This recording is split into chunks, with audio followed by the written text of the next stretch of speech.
Hello guys, પરિતા વેગર કિચનમાં આપનું સ્વાગત છે। તો અહીંયા આપણે પાત્રાની એવી રેસીપી બનાવવાની કે જે ફટાફટ 10 મિનિટમાં રેડી થઈ જાય અને એકદમ સરસ પોચા રૂ જેવા બને, જેને ખાતા જ ખૂબ જ મજા આવે।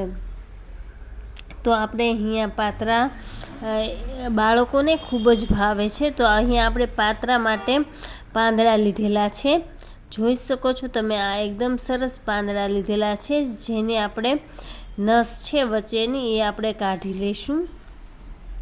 તો જુઓ, આ વચ્ચેની નસ છે ને એ આપણે કાઢી લેવાની છે, એ અને આજુબાજુમાં સાઈડમાં જે આવે છે એને આપણે કાઢી લેવાની છે। તો જો હું આવી રીતે કાઢું છું એમને, આપણે વધારાનું જો આ સાઈડમાં જે નસ છે ને એ પણ કાઢી લઈશું અને વચ્ચેની એક જાડી નસ છે એ પણ કાઢી લઈશું અને એકદમ સરસ રીતે ચોપ્સ કરી લીધા છે। તો જો આ રીતે તમે રફલી ચોપ્સ કરશો તો ચાલશે। અને ત્યાર પછી આપણે એમાં મસાલા એડ કરીશું। પહેલાં આદુ મરચું, લસણની પેસ્ટ, મીઠું, ધાણા જીરું અને 2 લીંબુના રસ કાઢ્યો છે મેં, તમે જોઈ શકો છો।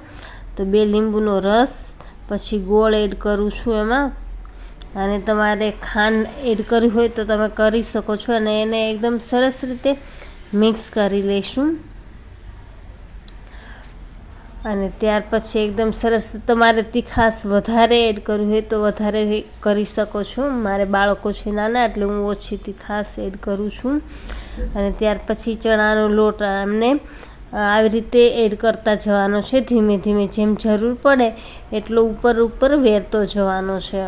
તો જો આ રીતે આટલો ઢીલો રાખવાનો છે આ રીતે। અને ત્યાર પછી આપણે એક ડીશમાં તેલ મૂકીશું અને તેલમાં આપણે એમને પાથરી લેવાનો છે, જે લોટ આપણે ડોયેલો છે એને। જો ત્યાર પછી આપણે ઢોકળિયામાં વરાળે જે આપણે ઢોકળા બાફીએ એ જ રીતે આપણે ઢોકળિયામાં બાફવાનું છે, તમે જોઈ શકો છો। આને 15 થી 20 મિનિટ સુધી રાખીશું અને ત્યાર પછી આપણે ચેક કરીશું કે જો આ ચપ્પાની હેલ્પથી કે એકદમ સરસ રીતે બફાઈ ગયા છે કે નહીં। જો તો આપણા જે છે પાત્રા એ એકદમ સરસ રીતે બફાઈ ગયા છે ફ્રેન્ડ્સ। તો હવે આપણે એમને ચીરકા પાડી લઈશું। તો ફટાફટ બની જાય એવા છે ને, ઝડપથી ખૂબ જ સરસ રીતે આવી રીતે ચીરકા પાડી લઈશું અને કાઢી લઈશું। ત્યાર પછી આપણે એમનો વઘાર કરવાનો છે। તો વઘાર માટે મેં અહીંયા એક તવો લીધો છે અને તવામાં આપણે તેલ લઈશું અને એમાં આપણે રાઈ, હિંગ અને તલ એનો વઘાર કરીશું અને ત્યાર પછી આપણા બફાઈ ગયેલા પાત્રા એ એડ કરી દેવાના છે આ ટાઈમે। તો જુઓ ફ્રેન્ડ્સ, બને છે ને ફટાફટ અને જલ્દીથી અને કંઈ પણ ઝંઝટ વગર, અને બને છે પણ એકદમ પોચા રૂ જેવા। ખાસ કરીને તો તમે પણ બનાવજો।